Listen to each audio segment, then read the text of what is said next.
देखो, जब आप पूरा सिलेबस पढ़ के जाएंगे तभी पॉसिबल है। पूरा मतलब जितना यस सर। वेटेज, अच्छे वेटेज वाला है, जिससे ज्यादा मार्क्स आते हैं, वो सारा अच्छे से तैयार करके जाएंगे तभी पॉसिबल है कि आपको आईआईटी, एनआईटी या गवर्नमेंट कॉलेज बीटेक के लिए मिले, जिसमें कि हमारी फीस ना लगे। ओवरऑल तो यही यही मोटो है ना हमारा, है कि नहीं? Yes sir. बाकी जहां तक है, हम कोशिश वही कर रहे हैं कि ज्यादा से ज्यादा सिलेबस हो जाए। इस वजह से आपका इसके बाद में जैसे ही आपके एग्जाम हो जाएंगे 11th क्लास के, फिर आपकी क्लास सर। क्लास स्टार्ट होगी। उसमें हम जब जब छुट्टियां होंगी आपकी, उसमें शायद एक्स्ट्रा क्लासेस भी लगेंगी आपकी, तो कोई भी क्लास किसी भी सब्जेक्ट की मिस नहीं करनी आप लोग। Yes sir.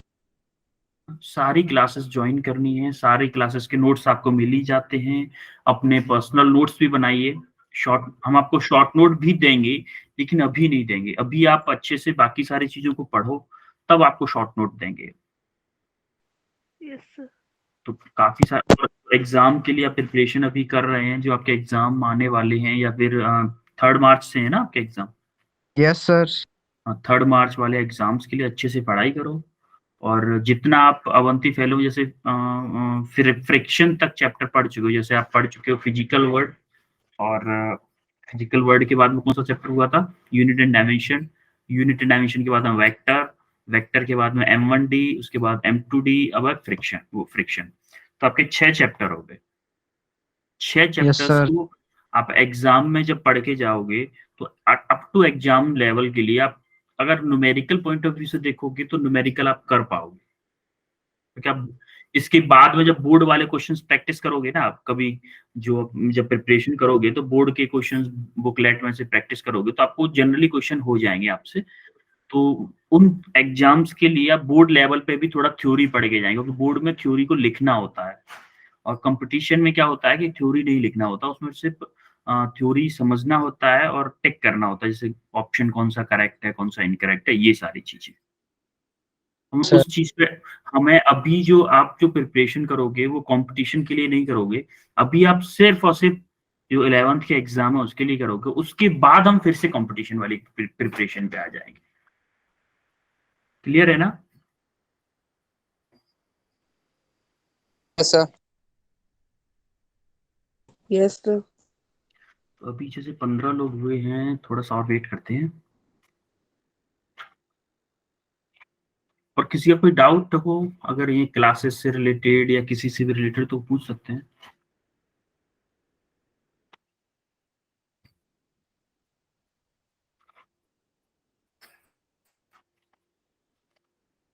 यीशु, यस सर। ऐसे लेट लेट हो जा रहे हो आजकल, क्या चक्कर है? सर मैं सर 6:30 पे आता हूँ सर रोज। क्या हुआ? सर 6:30 पे आता हूँ मैं सर। अच्छा, 6:30 पे ही आते हो? एक्यूरेट एकदम। Yes sir. तो बच्चे बढ़ ही नहीं रहे, 15 लोग ही हैं अभी।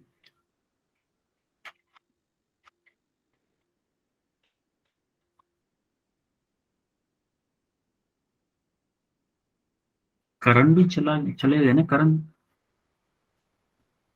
स्टार्टिंग ओ करण सर। ने स्टार्ट, अभी अब लेफ्ट हुए थे ना करण? वो नेटवर्क इशू था। अच्छा, नेटवर्क इशू था, ओके। तो जब तक आ रहे हैं ना तब तक मैं, यहाँ तक हमारा हो चुका था ना लास्ट क्लास में। ये क्वेश्चन किया था, उससे पहले हमने ये क्वेश्चन भी किया था,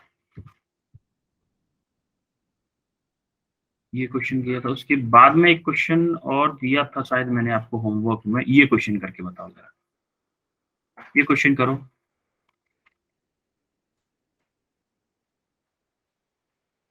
करो आप इस क्वेश्चन में, जब तक आ रहे हैं लोग क्वेश्चन करो आप। वैसे करना आज की क्लास में क्वेश्चंस ही है, क्योंकि एग्जाम में मेनली क्वेश्चन अगर आते हैं ना आपको, तो अच्छा स्कोर कर दोगे आप।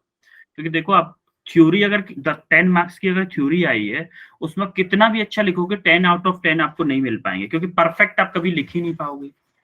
परफेक्ट नहीं लिख पाते ना थ्योरी को, लेकिन अगर न्यूमेरिकल आ गया तो उसको आपने अच्छे वे में, जैसे गिवन डाटा लिखा, गिवन डाटा के बाद में फॉर्मूला कौन सा यूज होगा ये लिखा, फिर आपने यूनिट के साथ वैल्यू पुट की और सारी कैलकुलेशन अच्छे से दिखाई है, तो आपको पॉसिबिलिटी है कि 10 आउट ऑफ 10 मार्क्स मिल जाए। तो अगर आपको थ्योरी एक ऑप्शन है, एक न्यूमेरिकल है, तो पॉसिबिलिटी ये रखो कि आप न्यूमेरिकल को अटेम्प्ट करो, उससे ज्यादा अच्छा स्कोर बन पाता। जितने भी टॉपर्स होते हैं वो न्यूमेरिकल पार्ट पे ज्यादा ध्यान देते हैं, क्योंकि न्यूमेरिकल पार्ट से मार्क्स अच्छे आते हैं। फिलहाल में इस क्वेश्चन पे फोकस करो, आप इस क्वेश्चन को करो।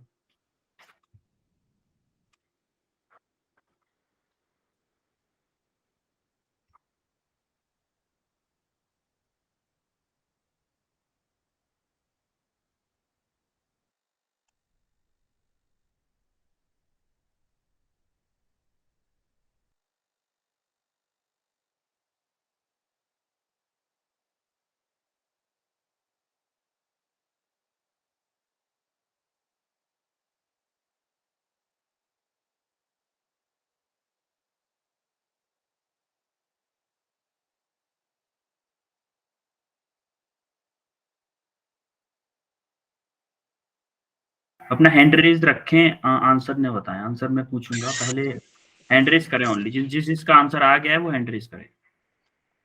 जैसे 3 लोगों का आ गया, अभिषेक, इरफान और Karan. Good evening sir. Very good evening. Irfan, आप अभी आए हो क्या? ये क्वेश्चन करो, जो भी अभी आए ये क्वेश्चन ट्राई करो। आपको स्क्रीन पे जो क्वेश्चन दिख रहा है ये ट्राई करो। आप वेट करते हैं, जो जो आ रहे हैं उनके लिए भी थोड़ा सा वेट कर लेते हैं, कोई नहीं, बट ट्राई करो आप। जो पहले आए थे उसको ज्यादा टाइम मिलेगा, जो बाद में आए उनको कम टाइम मिलेगा क्वेश्चन के लिए। A block rests on a rough inclined plane making an angle 30 degree with horizontal. The coefficient of static friction between the block and the plane is 0.8. Coefficient of friction दिया हुआ है block और surface के बीच में 0.8. If the frictional force on the block is 10 newton, then mass of the block is. आपने इसने बोला है कि आपका ब्लॉक रेस्ट पे है और फ्रिक्शन फोर्स कितना लग रहा है उस पर, 10 न्यूटन और 30 डिग्री एंगल दिया हुआ। तो काफी इजी क्वेश्चन है, काफी इजी क्वेश्चन है। अभी जो नए आए हैं बाकी लोग 2 मिनट और वेट कर लेते हैं उन लोगों के लिए जिससे इस क्वेश्चन को कर पाए। ट्राई करो सब लोग।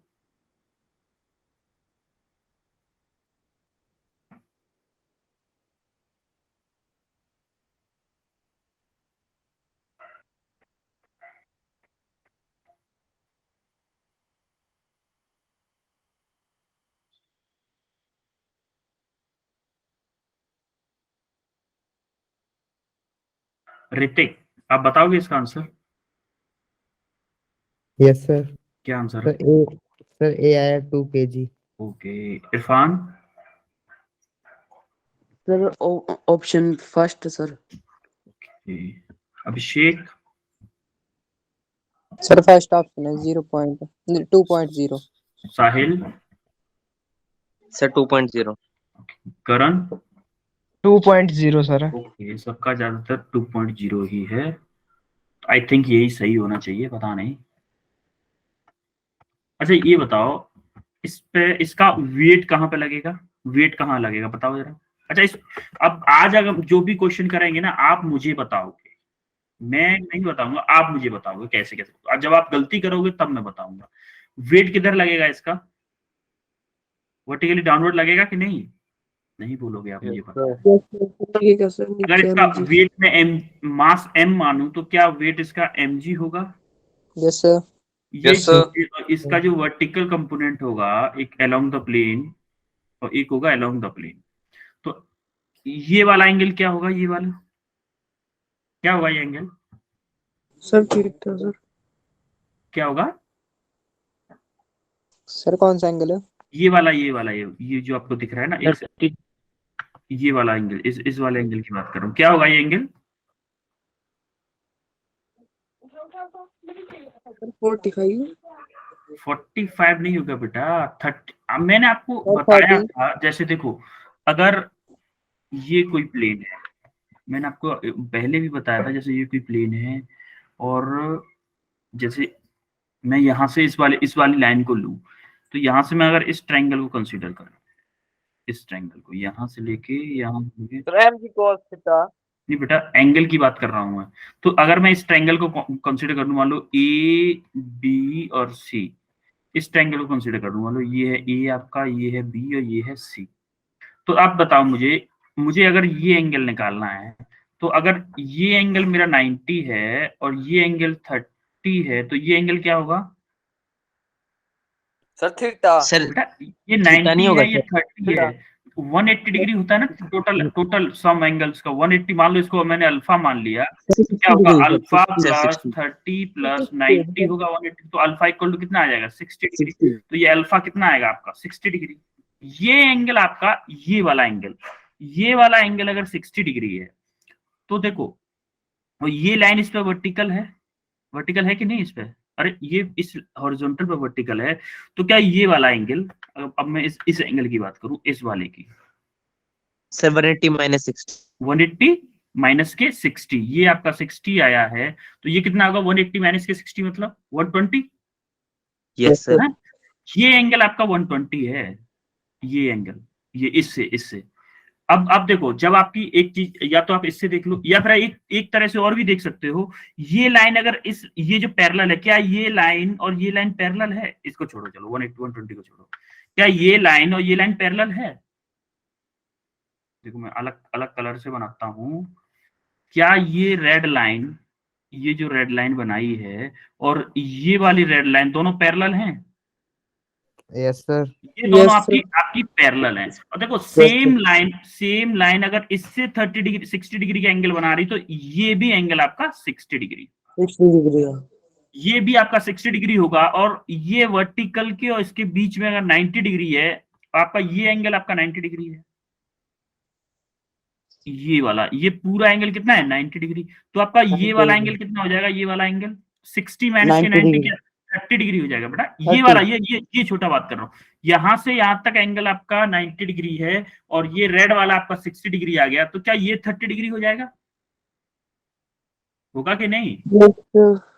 ये आपको मैं पहले भी बता चुका हूं आपको इस बारे में कि ये एंगल कैसे निकालते 30 डिग्री। अगर ये आपका एंगल 30 डिग्री है, तो क्या बताओ mg का एक वेट इधर आएगा, क्या आएगा mg cos 30 आएगा कि नहीं?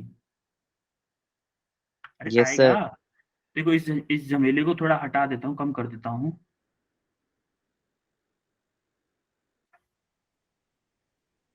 क्योंकि फिर समझ में नहीं आएगा वरना। अब जो कलर हम यूज कर रहे थे वही कलर लेते हैं। देखो, तो आपका ये एंगल कितना आया 30 डिग्री आया। तो इसके दो कंपोनेंट होंगे, इस mg के दो कंपोनेंट होंगे ना, एक होगा इसके जो प्लेन है उसके परपेंडिकुलर, परपेंडिकुलर क्या होगा mg cos 30, एक इधर एंगल कंपोनेंट होगा क्या mg sin 30, होगा कि नहीं? अरे दो कंपोनेंट होंगे इसके। Yes sir. यस अब सर। देखो, अब आप देखोगे जब ये ब्लॉक इस डायरेक्शन में मूव करने की कोशिश कर रहा होगा, देखो एक नॉर्मल रिएक्शन भी होगा यहाँ पे, नॉर्मल रिएक्शन। तो क्या ये इस पर एक फ्रिक्शन फोर्स पीछे की तरफ लगेगा, लगेगा कि नहीं? पीछे की तरफ फ्रिक्शन फोर्स, न्यूटन का सर। फ्रिक्शन फोर्स पीछे की तरफ लगेगा। अब आप क्या करो, पहले वो इस मान लो ये वाली आपकी एक्स एक्सिस है, ये आपकी वाई एक्सिस। अब अलोंग द वाई एक्सिस से आप नॉर्मल रिएक्शन पहले फाइंड करो। अब आप अप्लाई करो sigma F Y equal to 0। अब देखो पॉजिटिव वाई एक्सिस में क्या है, एन है, एन माइनस के, एन ऊपर है और नीचे क्या है mg cos 30, है कि नहीं? या फिर आपको इसकी जरूरत ही नहीं पड़ेगी, एक्चुअली में आपको फ्रिक्शन फोर्स डायरेक्ट दिया हुआ है 10 न्यूटन, ये दिया हुआ है ना 10 Newton friction force. Yes sir. If the frictional force on the block is 10 Newton. अब इस ब्लॉक को अगर रेस्ट पे रहना है, अगर इस ब्लॉक को रेस्ट पे रहना है, तो क्या अलोंग द प्लेन जो कंपोनेंट है mg sin 30 वो फ्रिक्शन फोर्स के इक्वल होना चाहिए? Yes sir. है? Yes sir. तो अगर फॉर द रेस्ट कंडीशन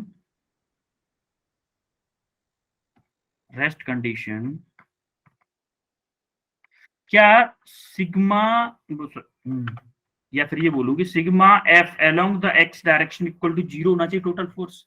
तो क्या होगा, पॉजिटिव एक्स एक्सिस में क्या है, फ्रिक्शन फोर्स है, नेगेटिव एक्स एक्सिस में क्या है, एम जी साइन 30। तो आप क्या करोगे, फ्रिक्शन फोर्स माइनस के M G sine 30 equal to 0। तो फ्रिक्शन फोर्स क्या है आपका, 10 दिया हुआ है, इक्वल टू क्या हो जाएगा, एम क्या है आपका, एम आपको निकालना है, जी मान लो आपका 10 है, इंटू साइन 30 की वैल्यू क्या होती है, सर 1/2। 1/2। अब देखो 10 से 10 कैंसिल हो गया और ये आपका 2 इधर पहुंच जाएगा, तो यहां से आपका m इक्वल टू आ गया 2 kg। क्लियर है सबको, यस सर। क्लियर है कि नहीं। अब आप करोगे नेक्स्ट क्वेश्चन, बाकी सब लोगों को क्लियर है जिन्होंने नहीं किया था। Yes sir. हाँ? अब इस क्वेश्चन को करो जरा, आंसर आप अपने पास रखोगे, आंसर नहीं बताओगे, आंसर मैं पूछूंगा तभी बताओगे। आराम से पढ़ो इस क्वेश्चन को, समझो, कंसेप्चुअल क्वेश्चन है, थोड़ा सा कंसेप्चुअल क्वेश्चन है ये। क्वेश्चन को पढ़ो और समझो कि क्या कहना चाह रहा है और क्या पूछ रहा है क्वेश्चन।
हो रहा है किसी का,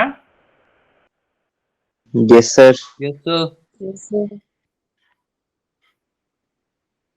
ओके 4 लोगों का आंसर आया है, 3 का आया है शायद।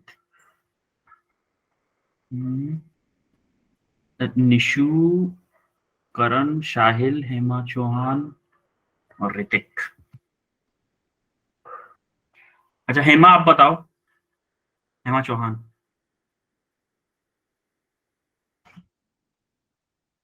Hema Chauhan, sir E option.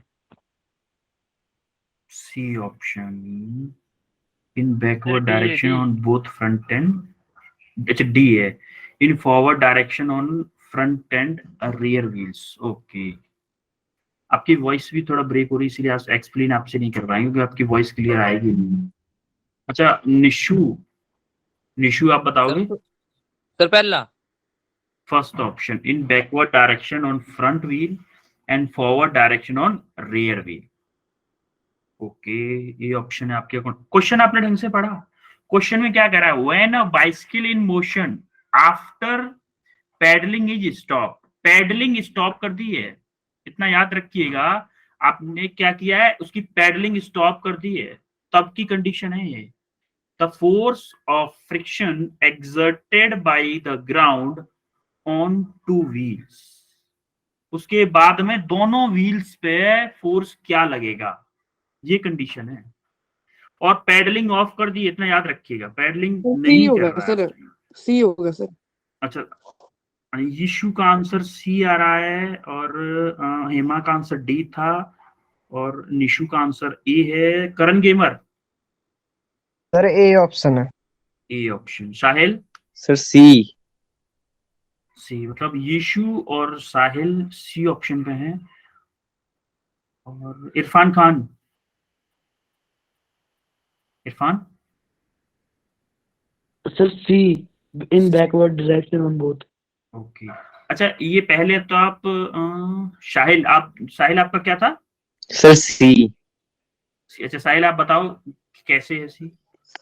Sir जैसे सर हमने लॉ ऑफ फ्रिक्शन पढ़ा था कि सर फ्रिक्शन के लॉ होते कि सर जो फ्रिक्शन लगता है सर वो opposite to the direction of motion of body लगता है। तो जैसे जब पैडलिंग स्टॉप होगी तो सर जो बाइसिकल है वो सर आगे मूव करेगी, पर सर जो फ्रिक्शन फोर्स है सर वो ऑपोजिट डायरेक्शन में लगेगी सर, इसलिए backward direction on both front and rear wheel. Okay, दोनों व्हील से बैकवर्ड डायरेक्शन में लगेगा। और कोई, अच्छा हमने ये देखा था, आपको याद हो अगर, कि पैरों पे, वैसे आपका आंसर सही है, Yes, sir. एक्सप्लेनेशन ठीक है। और करण करण आपने क्या दिया था explanation? Sir option A. A option था। अच्छा ऑप्शन ए कैसे था आपके अकॉर्डिंग? सर मान लो हम ना वो पैडलिंग कर रहे हैं बाइसाइकिल में ना, जो रियर व्हील होगा ना, अगर वो मतलब उसको वो स्लिप करेगा बैकवर्ड डायरेक्शन बेटा में। आपने यही गलती की है। क्वेश्चन में देखो, आप क्वेश्चन में क्या कह रहा है, आफ्टर पैडलिंग इज स्टॉप्ड। जिन्होंने फर्स्ट ऑप्शन दिया है वो केस कब सही है? जब पैडलिंग आप कर रहे हो, जब आप पैडलिंग कर रहे होते हो उस टाइम पे आप ग्राउंड को पीछे की तरफ धकेल रहे होते हो, उस जिसकी वजह से आपकी साइकिल आगे जाती है। या सेम टू सेम कंडीशन लगा सकते हो बाइक पे, या फिर आप लगा सकते हो यही वाली कंडीशन फोर व्हीलर पे। उस टाइम पे जब गियर में गाड़ी होती है या फिर आप पैडलिंग कर रहे हो, उस टाइम पे आप ग्राउंड को पीछे धकेल रहे हो, इस वजह से फ्रिक्शन फोर्स आगे लगता है। जैसे आप चलते हो ना, दौड़ते हो या वॉक करते हो, उस टाइम पे पैर पे आपकी पे ग्राउंड किधर लगा रही थी, अप डाउन, जिस डायरेक्शन आप मूव करे तो उसी डायरेक्शन फ्रिक्शन फोर्स लग रहा था। सिमिलरली अगर आप पैडलिंग कर रहे हो तब आपके फ्रंट बैक व्हील पे आगे की तरफ फ्रिक्शन लगेगा। समझ रहे हो?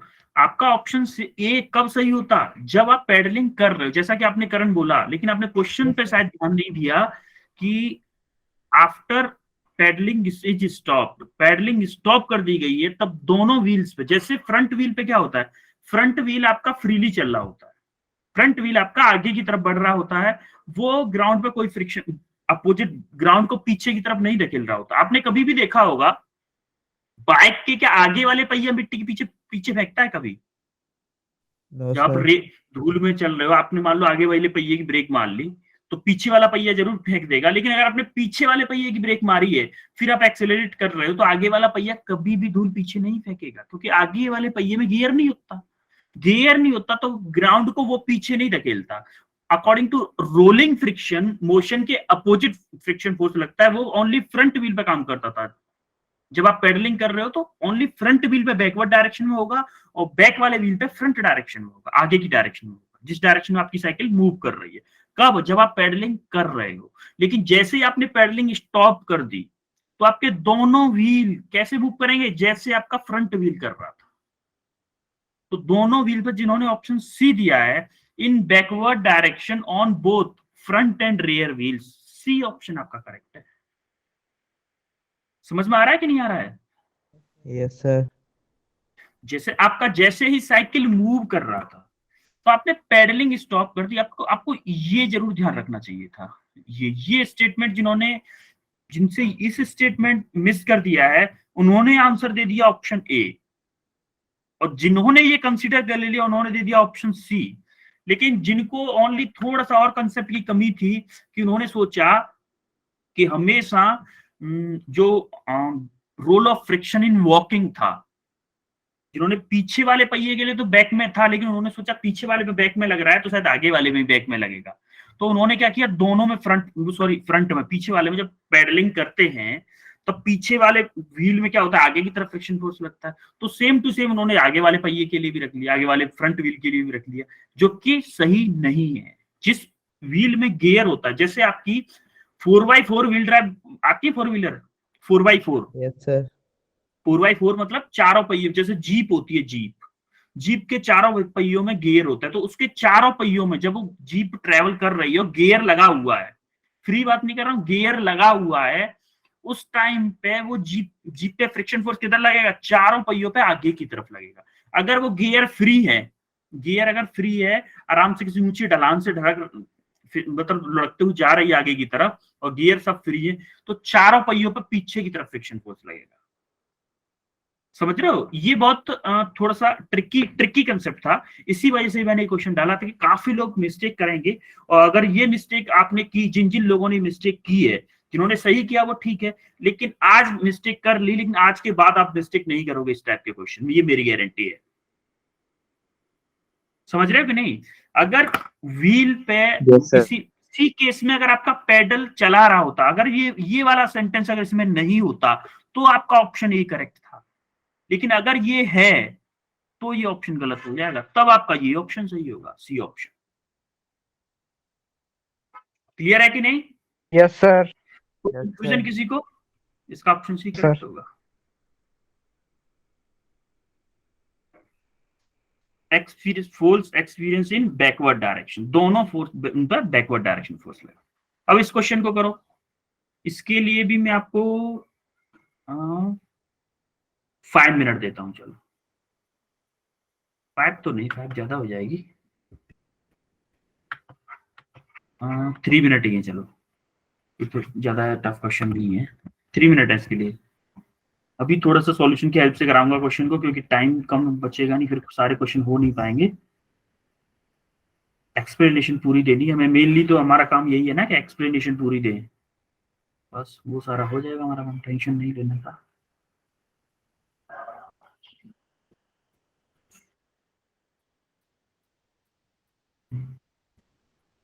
अभी मैंने सबके हैंड लोअर कर दिए हैं, अभी जैसे आप आंसर निकालते जाओ अपने हैंड रेस करते जाइएगा,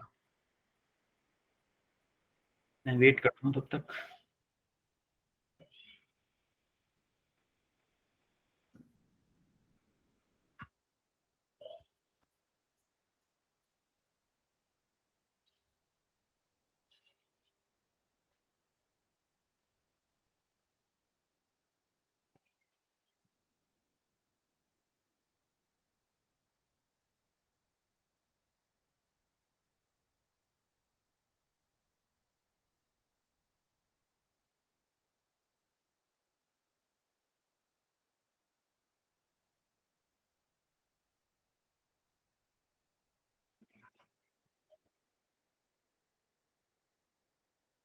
अभिषेक का आंसर आ चुका है, बाकी लोग, अभिषेक का आंसर आ चुका है, इरफान खान का भी आ गया, निशु का भी आ चुका है आंसर, 3 बच्चों का आंसर आ गया, करण गेमर का भी आंसर आ गया, 4 बच्चों का आ चुका है।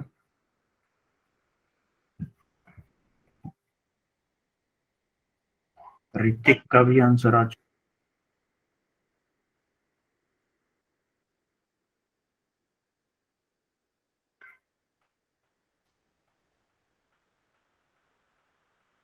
Hrithik,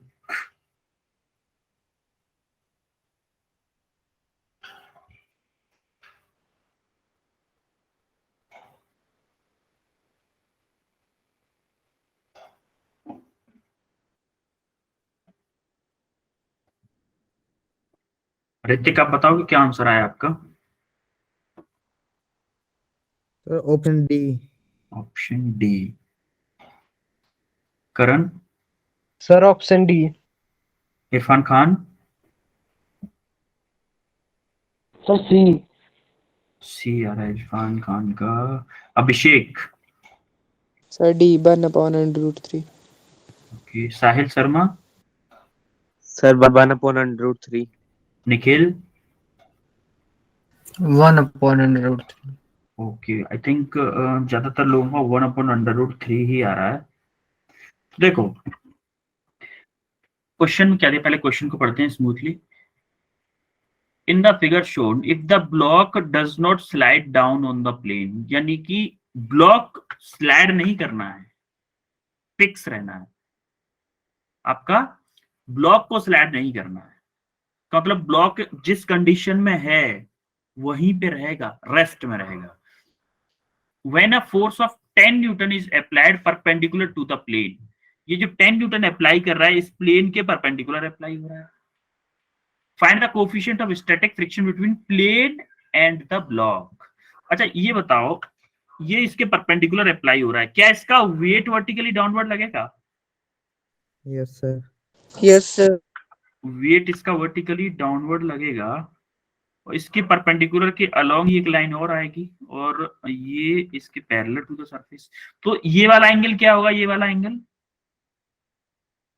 sir 60 degree. 60 degree 60 exactly. अभी मैंने आपको बताया था 60 डिग्री होगा, जैसे ये जो एंगल होगा वही ये वाला एंगल होगा। तो ये क्या है आपका mg और मास अगर 1 kg दिया हुआ है तो क्या मैं इस mg को 10 न्यूटन लिख सकता हूं? तो इधर एक कंपोनेंट आएगा आपका 10 cos 60 और एक कंपोनेंट आपका इधर आएगा कितना 10 sin 60 आएगा कि नहीं? तो अगर आपका इधर ये फोर्स लग रहा है और ये भी फोर्स लग रहा है तो क्या ऊपर एक नॉर्मल रिएक्शन आएगी? नॉर्मल रिएक्शन जो ये वाला सरफेस इस ब्लॉक पे लगाएगा, आएगी कि नहीं? आएगी ना? Yes sir. तो देखो ये ब्लॉक किधर मूव करने की कोशिश करेगा, इस डायरेक्शन मूव करने की कोशिश करेगा कि नहीं? अगर ये इस डायरेक्शन में मूव करने की कोशिश करेगा तो क्या फ्रिक्शन फोर्स इसके ऊपर इस डायरेक्शन में लगेगा equal to mu N. Clear है बाकी लोगों को? ये किसी का माइक ऑन है? Abhishek? Sorry sir. Okay okay. तो क्या फ्रिक्शन फोर्स इस डायरेक्शन में लगेगा कि नहीं लगेगा इस ब्लॉक पे? Yes sir. बेटा एक एक दो बच्चे मत रेस्पॉन्स किया करो, जिनको समझ में आ रहा है या फिर नहीं आ रहा है वो रेस्पॉन्स किया करो, एटलीस्ट रेस्पॉन्स तो किया करो जिससे मुझे पता चले, क्योंकि क्वेश्चन अभी 2-3 और हैं। अगर आप इतना स्लो रेस्पॉन्स करोगे तो क्वेश्चन नहीं हो पाएंगे ना। तो इधर सर देखो आ रहा है सर। अभी आपको क्या करना है, नॉर्मल रिएक्शन निकालो जिससे कि फ्रिक्शन फोर्स निकाल सके। अब ये ऑब्जेक्ट आपका रेस्ट पे है तो मैं क्या करूं, इस डायरेक्शन को पॉजिटिव एक्स मान लेता हूं, इसको पॉजिटिव वाई मान लेता हूं। क्या करूं, sigma F Y equal to 0 put करो, sigma F Y equal to 0। तो देखो पॉजिटिव वाई डायरेक्शन में आपका एन है, नेगेटिव वाई डायरेक्शन में आपका 10 है, माइनस के 10 कॉस 60 है कि नहीं? वाई डायरेक्शन की बात कर रहे हैं ओनली, यस सर। सर। है ये फोर्सेस इक्वल टू, यहाँ से एन की वैल्यू निकालनी है हमको। क्या आएगा 10 प्लस 10 इंटू कॉस 60 की वैल्यू 1/2 आएगी कि नहीं 1/2? Yes sir. तो यस कितना आ सर। जाएगा 15। 15 न्यूटन। 15 न्यूटन हो गई एन की value. Yes, normal sir. Reaction आपकी आ गई 15 न्यूटन। अब फ्रिक्शन फोर्स क्या होता है? फ्रिक्शन क्या म्यू एन होता है friction force? Yes sir. Yes sir. तो सर। म्यू एन होता है, तो म्यू आपको निकालना है, आपको म्यू क्या करना है, कोफिशिएंट ऑफ फ्रिक्शन निकालना है, find the coefficient of static friction. तो ये म्यू आपको निकालना है इनटू एन कितना है आपका 15 न्यूटन। तो फ्रिक्शन फोर्स कितना आ गया 15 म्यू, ये आपका आ गया फ्रिक्शन फोर्स। तो अगर ये ऑब्जेक्ट आपका रेस्ट में रहना चाहिए 1 kg का ब्लॉक, फॉर रेस्ट कंडीशन, कि आपका along the x axis forces 0 होने चाहिए, होनी चाहिए कि नहीं? Yes sir. यस तो सर। आपका net force along the x axis 0 होने चाहिए। तो आपका देखो पॉजिटिव एक्स एक्सिस में क्या है, फ्रिक्शन फोर्स है, तो यहाँ पे क्या आएगा F R, minus negative X axis में क्या है 10 sin 60, 10 sin 60 equal to 0। F R क्या है आपका 15 mu, 15 mu equal to 10 into sine 60 की वैल्यू क्या होती है, क्या सर होती है? अंडर अंडर रूट में 3/2। अब देखो म्यू की वैल्यू आपको निकालनी है तो क्या आएगा 10 into under root 3 divided by 15 into 2, होगी कि नहीं? अब देखो 2 से ये 5 टाइम्स कटा और ये 5 से ये 3 टाइम्स कटा, तो क्या आ गया आपका अंडर रूट 3/3। अब देखो अंडर रूट 3 से ये 3 कट जाएगा, अंडर रूट 3 बार, तो आपका क्या आ गया mu equal to 1/√3 is the correct answer, यानी कि option D is correct. Clear yes है? Sir. Yes yes sir. Sir. Yes sir. Clear है कि नहीं सबको? जी सर। नेक्स्ट प्रॉब्लम पे चलें। Yes yes sir. सर। ये आपका सॉल्यूशन था रिटन वे में। अब ये क्वेश्चन और करो आप, इसके लिए मैं दूंगा आपको 5 मिनट, इसके लिए मैं आपको 5 मिनट दूंगा, आराम से सोच के अच्छे से क्वेश्चन को करो।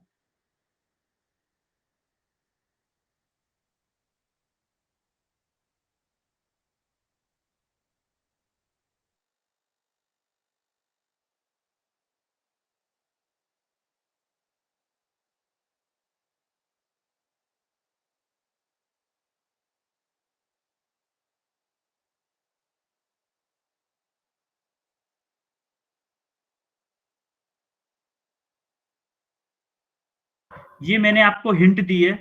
इस क्वेश्चन के सॉल्यूशन के लिए आप ऐसे सोच सकते हो। आप इसको सॉल्व करके देखो जरा, हो जाना चाहिए, अब तो हो जाना चाहिए एटलीस्ट। ये हिंट है आपके लिए।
अभिषेक क्या आंसर है?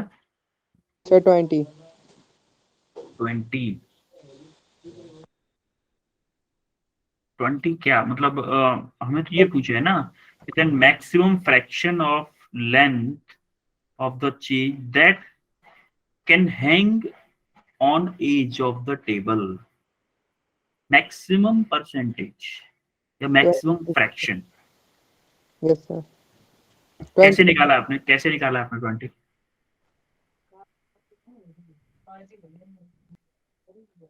से सर हमारे पास coefficient of friction between the chain table 0.25 दिया है। ठीक है। सर में इसमें यूजुअल फार्मूला होगा force maximum mu mu upon mu mu एन। फोर्स अपॉन सर क्या होगा? Friction force. एफ मैक्सिमम दिया है ना, इक्वल टू एफ मैक्सिमम क्या आएगा आपका? New N. म्यू एन, ठीक है।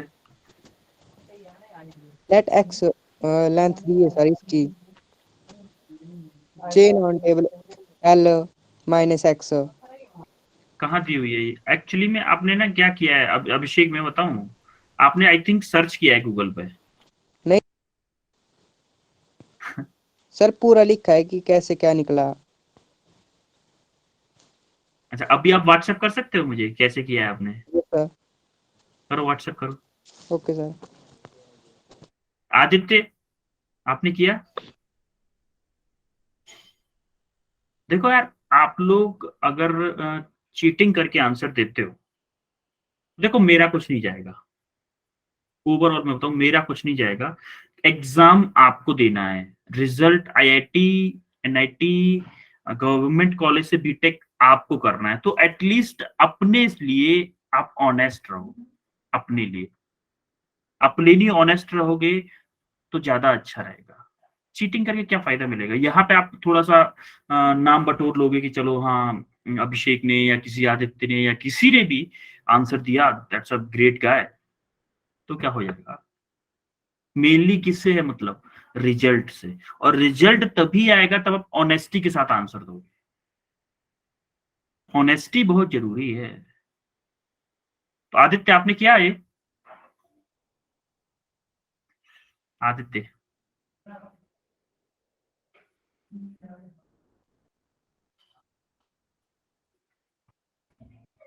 आदित्य सर जी 0.2 आ रहा है। ओके, कैसे किया आदित्य?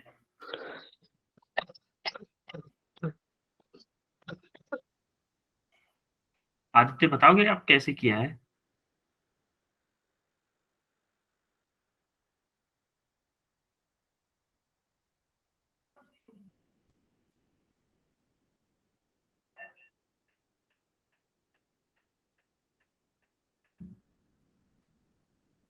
चलो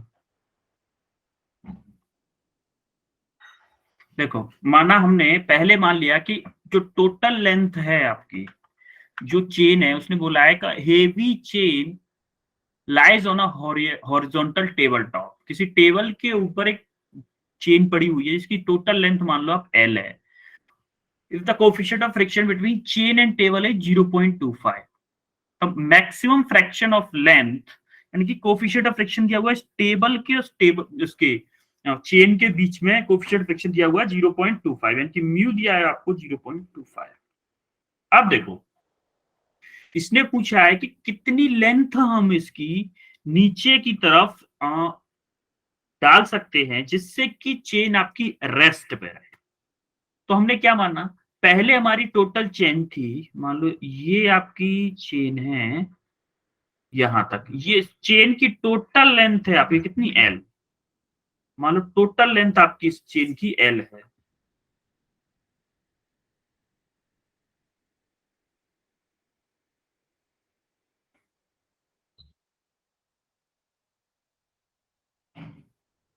अच्छा, अभिषेक ने फोटो भेजा है, वैसे सही किया अभिषेक, मेथड यही है।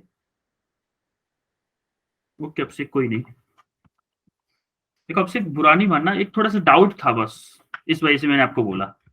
नहीं सर नहीं। ओके, होता है, कोई नहीं। आपने किया है, मतलब मुझे ऐसा लगा कि शायद आप एक्सप्लेन नहीं कर पा रहे थे ना, इसलिए मुझे थोड़ा सा डाउट लगा।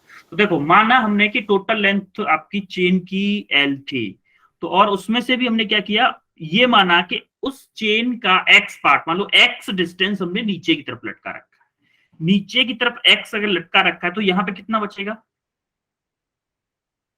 टोटल लेंथ L थी, x अगर इधर लटका दिया तो क्या L माइनस के x बचेगा? इधर बचेगा कि नहीं? Yes sir. L माइनस का एक्स बचे। अब देखो आप ये जो चेन है, ये वाली जो चेन है, ये कितनी है? x है, और आपकी चेन का जो मास है पर यूनिट मास, पर लेंथ मतलब यूनिट लेंथ में मास मान लो m था, तो क्या इस टोटल यहां से यहां तक जो x लेंथ है उसका वेट क्या हमारा इधर x mg होगा? देखो mg आपका क्या हुआ, इस चेन का पर यूनिट लेंथ मास था m, और लेंथ कितनी है आपकी x, तो जब x का m में मास डिवाइड मल्टीप्लाई कर देंगे तो क्या इस चेन का मास आ जाएगा, टोटल इस चेन का मास आएगा कि नहीं? Yes sir. जैसे कि मान लो 1 मीटर लेंथ, 1 सेंटीमीटर चेन का मास था 1 kg, अगर मान लो 1 सेंटीमीटर चेन का मास था कितना? 1 kg। तो अगर मुझे x सेंटीमीटर का निकालना है, x सेंटीमीटर चेन का मास अगर निकालना है, तो क्या x इंटू 1 kg होगा इसका मास? होगा कि नहीं? Yes sir. Same to same इधर किया है हमने कि अगर x सेंटीमीटर चेन का अगर हमें वेट निकालना है, वहां पे मास था, इसमें अगर g का मल्टीप्लाई कर दूं तो वेट हो जाएगा। वेट क्या इसका, इस ये जो लटकी हुई है चेन, क्या इसका वेट वर्टिकली डाउनवर्ड लगेगा? लगेगा कि नहीं? यस सर, Yes, ऐसे ये अगर लगेगा सर। वर्टिकली डाउनवर्ड लगेगा वेट, तो आप देखोगे ये अगर वर्टिकली डाउनवर्ड लग रहा है तो क्या आप ये वाली कंडीशन बना लें अगर, जैसे, और इसका वेट कितना होगा, चलो इसका भी वेट निकाल लेते हैं। इसका वेट कितना होगा टोटल? क्या इसका वेट हमारा वर्टिकली डाउनवर्ड लगेगा, इस डायरेक्शन में लगेगा, क्या होगा? क्या m इंटू जी into L minus K x, इसका वेट ये होगा कि नहीं होगा? Yes, sir. तो क्या हम इसको दो ब्लॉक मान सकते हैं? इसको एक ब्लॉक मान लूं कि जो कि जिसका वेट है कितना, M G into L minus K X, और एक ब्लॉक ऐसे लटका हुआ है जिसका वेट कितना है, एम जी एक्स। और अगर ये वेट इधर है तो क्या इस पर फ्रिक्शन फोर्स इस डायरेक्शन में लगेगा, एफ आर Yes, sir. लगेगा कि नहीं? सेम टू सेम कंडीशन से हम ये एक्सप्लेन करेंगे। तो हमारा एल माइनस के एक्स था, उसको हमने मान लिया ये एक ब्लॉक मान लिया, उस पर फ्रिक्शन फोर्स बैकवर्ड डायरेक्शन में लगेगा, नॉर्मल रिएक्शन अपवर्ड डायरेक्शन में लगेगा। क्या वो नीचे वाली जो लटकी हुई थी चेन, ये वाली जो चेन थी, क्या इसकी वजह से इस वाले पार्ट में क्या टेंशन टी होगा इस टाइम पे, और टेंशन टी से ही ये वाली चेन इसको नीचे की तरफ खींच रही होगी। अरे ब्लॉक में क्या करते हैं, जैसे कोई ब्लॉक लटका हुआ है और यहाँ पे कोई पुली है, इसके ऊपर से ऐसे लटका हुआ है यहाँ पे, तो क्या होता है, इसमें टेंशन टी आती है कि नहीं आती है? आती है ना? Yes Yes, sir. sir. तो इसमें टेंशन टी आई है तो इसमें भी तो टेंशन टी आती है इधर भी। Yes sir. तो सेम टू सेम इस वाले का फ्री बॉडी डायग्राम आपका ये है और इस वाले का फ्री बॉडी डायग्राम ये है, सेम टू सेम कंडीशन। अब आप देखो, पहले आप इस वाले पे एफबीडी पे कंडीशन इक्विलिब्रियम इक्वेशन लगाओ, इक्विलिब्रियम की कंडीशन लगाओ कि यहाँ पे अगर इक्विलिब्रियम की कंडीशन लगाएंगे, क्या T इक्वल टू mgx आएगा हमारा, sigma F by equal to 0 करने से? इस वाले की बात कर रहा हूं, आएगा कि नहीं T equal to mgx? Yes, sir. Yes अब सर। देखो इस वाले फ्री बॉडी डायग्राम में अगर मुझे नॉर्मल रिएक्शन निकालनी है, इसमें अगर मुझे नॉर्मल रिएक्शन निकालनी है और sigma F Y equal to 0 put कर दो, तो मेरी normal reaction same to same क्या आएगी, एम जी, या फिर बोलूं कि L minus K X into M G आएगी कि नहीं? नॉर्मल रिएक्शन आएगी ना? अरे इस वाली वर्टिकल डायरेक्शन में हमने sigma F Y equal to 0 put कर दिया, इनमें पॉजिटिव वाई डायरेक्शन में आपका एन है, नेगेटिव वाई डायरेक्शन में आपका L minus K X into M जी है, तो ये डाउनवर्ड लगेगा, ये वर्टिकली अपवर्ड लगेगा, तो आपका एन आ गया। क्लियर है कि नहीं? Yes sir. तो जैसे ये लगा, अब आपको क्या करना है, फ्रिक्शन फोर्स निकालना। फ्रिक्शन फोर्स क्या होता है, म्यू एन होता है। तो म्यू एन, अब आप एक कंडीशन और भी कर सकते हो, यहाँ पे पहले इक्विलिब्रियम कंडीशन इक्वेशन लगाओ, तो क्या होगा, T equal to friction force होगा। अगर ये रेस्ट पे रहना है, क्या T equal to friction force के इक्वल होगा, टी होगा कि नहीं? बेटा आपको समझ में तो आ रहा है क्या कर रहे हैं हम? Yes sir. तो T आपका फ्रिक्शन फोर्स के इक्वल आएगा, तो हमने क्या किया, T को फ्रिक्शन फोर्स के इक्वल कर दिया। तो T, अब देखो N जो है, N की जगह पे क्या पुट कर देंगे, L minus K X into M G, N की जगह पे L minus K X into M G, और म्यू आपको दिया हुआ है। क्या T हमने यहां से भी निकाला था, एम जी एक्स, यहां से भी तो T निकाला था कि नहीं? तो इस T की जगह पे हमने क्या किया, ये वाला एम जी एक्स पुट कर दिया, और इसको जब सॉल्व करेंगे, इसको सॉल्व किया, मान लो mg से mg कैंसिल हो गया, mg से mg कैंसिल हो गया, इस 2.5 को इधर लाए तो आपका यहाँ पे 4x हो जाएगा, और x equal to L Y 5 आ जाएगा। और जब यहीं से आप हमें निकालनी x y l, तो यहीं से आप x y l निकालोगे तो क्या रह जाएगा, 1/5 मतलब 0.2। क्लियर है कि नहीं आपको? Yes sir. बेटा इसमें किसी को कोई डाउट है? बट थोड़ा सा टफ क्वेश्चन था ये, थोड़ा सा लेवल था इस क्वेश्चन का, थोड़ा सा लेवल था, इसीलिए मैंने आपको 5-7 मिनट दिए थे इस क्वेश्चन को सॉल्व करने के लिए, इसीलिए दिए थे। इसमें किसी को कोई डाउट हो तो बताओ। डाउट है किसी को? No sir. सर हाँ हाँ बेटा बताओ। जहाँ आपने mg से mg काटा वहां से आगे बताओ सर। अच्छा mg से mg काटा, अच्छा कैलकुलेशन में, एक सेकंड रुको। यहाँ से mg से mg काटा है मैंने, देखो इसको हटा देते, चलो दोबारा से बताते हैं। देखो जैसे ही हमने mg से mg काट दिया, इसको यहाँ पे लिख लूं मैं, mg से mg काटने के बाद में, mg से mg काटने में इधर क्या बचेगा, x इक्वल टू इधर बचेगा 0.25, इधर क्या बचेगा l माइनस के एक्स, यही बचेगा ना mg से mg काटने के बाद में, बचेगा कि नहीं? Yes sir. तो देखो इस 0.25 को क्या मैं 1/4 लिख सकता हूँ? Yes sir. है? तो इस 4 को इधर भेज दो, इस 4 को जब इधर भेजोगे तो क्या क्या हो जाएगा इधर, 4x इक्वल टू इधर क्या बचेगा l माइनस के एक्स। तो देखो x जब इधर आएगा तो ये माइनस का है, तो आपका x l क्या आ जाएगा, l इक्वल टू क्या 5x हो जाएगा, होगा कि नहीं? ये x इधर आएगा तो यस सर। Yes sir. आपको निकालना क्या है, x y l निकालना है, तो x अपॉन l जब निकालोगे तो क्या 1/5 आएगा, 1/5 मतलब 0. क्लियर हुआ? Yes sir. हाँ? Yes sir. आगे बढ़े फिर नेक्स्ट प्रॉब्लम पे, लास्ट प्रॉब्लम, ये यस प्रॉब्लम सर। और करो, ये प्रॉब्लम और करो जरा। आपको टेंशन निकालनी है, टी की वैल्यू निकालनी है आपको, करो जरा। इसके लिए भी मैं आपको 4 मिनट दूंगा, टाइम कम है इसीलिए मैं आपको 4 मिनट दूंगा इस क्वेश्चन के लिए, करो।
सर हो गया। क्या आया answer Sahil? Sir 20 newton. 20 newton. Okay, just wait करें, बाकी लोगों को भी करने दें, जरा वेट कर दे थोड़ा देर।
टाइम हो चुका है यार, क्या करें अब?